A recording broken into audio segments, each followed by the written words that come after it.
नमस्कार दोस्तों, स्वागत है एक बार फिर से हमारे धर्म आस्था यूट्यूब चैनल पर। गरुड़ पुराण के अनुसार मृत्यु के बाद क्या होता है। गरुड़ पुराण के अनुसार पाप करने वालों के साथ क्या होता है। जब ऋषियों ने सूत गोस्वामी से पूछा कि नरक के बारे में कुछ बताएं, तब स्वामी ने उनको यमलोक के भयावह दृश्य के बारे में बताया, जिसका वर्णन गरुड़ पुराण में होता है। सूत गोस्वामी ने बताया कि यह मार्ग पुण्य करने वालों के लिए तो बड़ा ही सुखद है, लेकिन पापियों के लिए यह दुखद है। उन्होंने बताया कि जो लोग हमेशा पाप करते हैं, गलत संगति में रहते हैं एवं देवी संपत्ति से रहित रहते हैं और मोह के जाल में फंसे रहते हैं, वे लोग नरक में गिरते हैं। गोस्वामी ने कहा कि पाप करने वालों को मृत्यु के बाद कौन सी सजा मिलती है, यह तुम हमसे सुनो। सूत गोस्वामी ने बताया कि पाप के कारण व्यक्ति को बीमारियां होती हैं, जैसे कि मानसिक रोग या कोई शारीरिक रोग। ऐसे ही पाप के कारण व्यक्ति को जन्म, मृत्यु और बुढ़ापा भी आता है। व्यक्ति जब बूढ़ा हो जाता है, घर के लोग उसका सम्मान नहीं करते और वह बिना सम्मान के वह ऐसे ही पड़ा रहता है। साथ ही बुढ़ापे में उसका शरीर सही से काम नहीं करता और बीमारियां भी उसे जल्दी घेर लेती हैं। गोस्वामी ने बताया कि जब व्यक्ति मरने वाला होता है तो उसे दिव्य दृष्टि प्राप्त होती है, जिसके कारण वह लोक और परलोक दोनों को देख सकता है। गरुड़ पुराण के अनुसार मृत्यु के समय व्यक्ति को इतनी पीड़ा होती है जितनी 100 बिच्छू के एक साथ काटने पर होती है। गरुड़ पुराण के अनुसार यमदूतों के दर्शन होने पर व्यक्ति की इंद्रियां शिथिल पड़ जाती हैं। गरुड़ पुराण के अनुसार यमदूतों के दर्शन होने पर व्यक्ति की इंद्रियां शिथिल पड़ जाती हैं और वह व्यक्ति कुछ नहीं कर पाता। वह अपने परिजनों को मदद के लिए बुलाना चाहता है, लेकिन नहीं बुला पाता। जो व्यक्ति पाप करते हैं, उनको दोनों हाथों में पास धारण किए और क्रोध पूर्वक नेत्र वाले यमदूतों के दर्शन होते हैं, जिनको देखकर वह भय से कांपने लगते हैं। इस प्रकार यमदूतों को देखकर वह व्यक्ति अपना मल मूत्र त्याग देता है और उनके हाथों में पकड़ा हुआ वह अपने घर को देखने लगता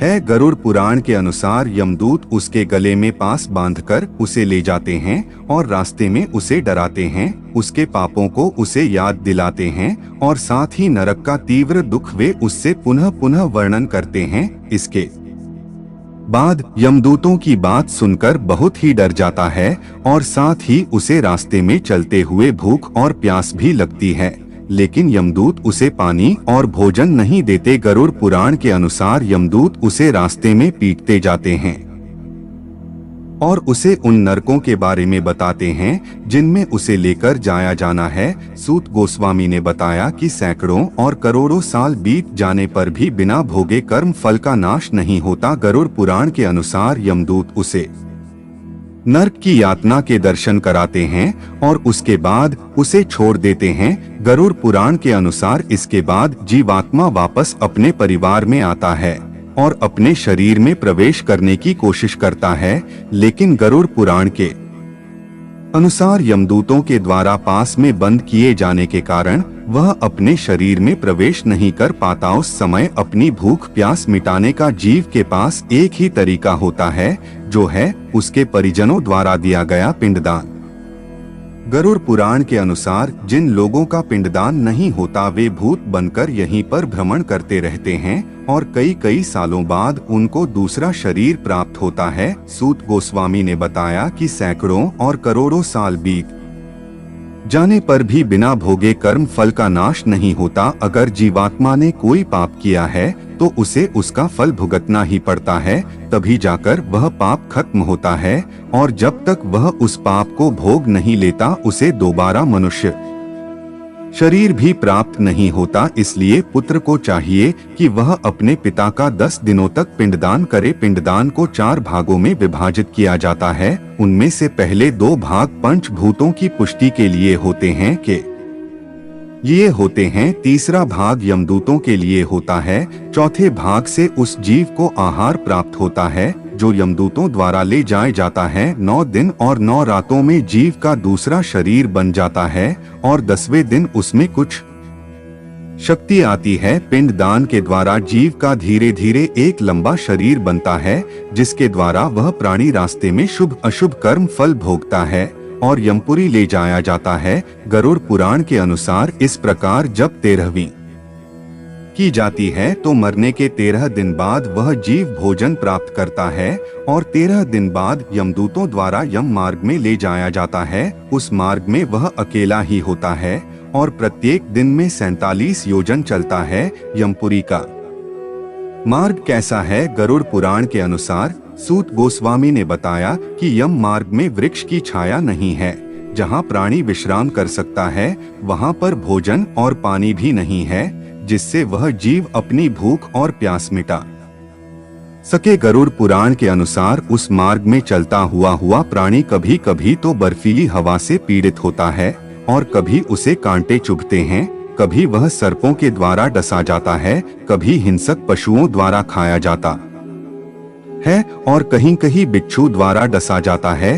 कहीं कहीं पर उसे आग से जलाया जाता है और तब जाकर वह उस नरक में पहुंचाया जाता है जिस नरक में उसे उसके पाप के कारण जाना था। उस मार्ग में कहीं कहीं गर्म वायु है, कहीं कहीं पर अंधेरे कुएं हैं जिनमें वह गिर जाता है, कहीं कहीं पर अत्यधिक धुएं से भरे स्थान हैं जिन पर उसे चलना पड़ता है, कहीं कहीं अंगारों की बारिश होती है और कहीं कहीं बिजली गिरने के साथ साथ शिला भी गिरती है, कहीं खून और कहीं गर्म जल की बारिश होती है, कहीं गहरी खाई है और कहीं पर्वत की चढ़ाई है और कहीं उसे सकरे स्थानों के अंदर प्रवेश करना पड़ता है। वैतरणी नदी कैसी है? गरुड़ पुराण के अनुसार वहाँ खून और चर्बी से भरे हुए तालाब है और वही वैतरणी नदी बहती है। वहाँ 100 योजन चौड़ी सड़क है, वहाँ पर हड्डियों के समूह से बने पर्वत हैं। मांस और रक्त से भरी वैतरणी नदी बहुत दुर्गम है और उसको पार करना बड़ा ही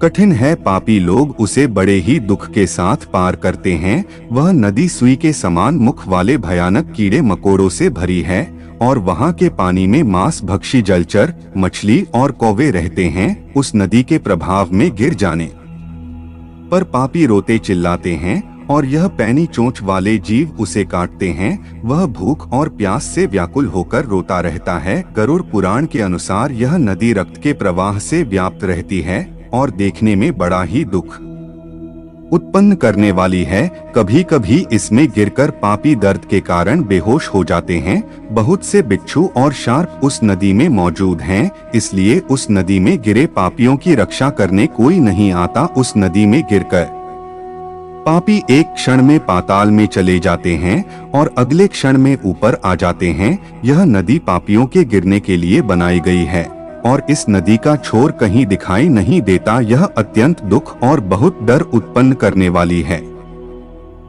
यमपुरी के मार्ग में पापी क्या सोचते हैं? गरुड़ पुराण के अनुसार कुछ पापियों को जबरन खींच कर ले जाया जाता है और उनको बीच में कोड़े मारे जाते हैं। अत्यंत क्रूर यमदूत उनको पीटते हैं, तब उनको अपने किए हुए पाप याद आ जाते हैं और उनको ग्लानि का अनुभव होता है और इस तरह अति दुख पाकर पापी यमलोक को आते हैं। गरुड़ पुराण के अनुसार रास्ते में पापी अपने पुत्रों को पुकार कर मदद की याचना करता है, लेकिन उस मार्ग में उसे कोई नहीं बचा पाता। वह रोता है कि मैंने कभी दान नहीं किया, मैंने कभी हवन नहीं किया, तपस्या नहीं की और पूजा पाठ भी नहीं किया, विधि विधान से कभी तीर्थ भी नहीं गया, इसीलिए मैं यह सजाएं भुगत रहा हूँ। वह सोचता है कि मैंने कभी देवताओं की पूजा नहीं की और यहाँ तक कि मैंने तो परम भगवान की भी पूजा नहीं की। कभी मैंने ब्राह्मणों की पूजा नहीं की, कभी मैं तीर्थों में नहीं गया, कभी मैंने गंगा स्नान नहीं किया, सत्पुरुषों की सेवा नहीं की, कभी भी पशु पक्षियों के लिए जलाशय का निर्माण नहीं किया और कभी भी कोई पुण्य नहीं किया। इसलिए मैंने जो किया है उसी का फल आज मुझे मिल रहा है। गरुड़ पुराण के अनुसार वह सोचता है कि मैंने कभी दान नहीं किया, शास्त्रों का अध्ययन नहीं किया, पुराणों को नहीं सुना, संतों की पूजा नहीं की, इसलिए मुझे इस स्थिति में रहना पड़ रहा है। नारी जीव भी सोचते हैं कि मैंने पति की अच्छे से सेवा नहीं की, पति की आज्ञा का पालन नहीं किया और पतिव्रत धर्म का भी पालन नहीं किया और मैंने गुरुजनों का भी सम्मान नहीं किया, जिसके कारण मुझे यह यातनाएं मिल रही हैं। मित्रों, आज की प्रस्तुति में बस इतना ही। मित्रों, हर रोज कुछ नया सीखने के लिए धर्म आस्था यूट्यूब चैनल को सब्सक्राइब अवश्य करें। धन्यवाद।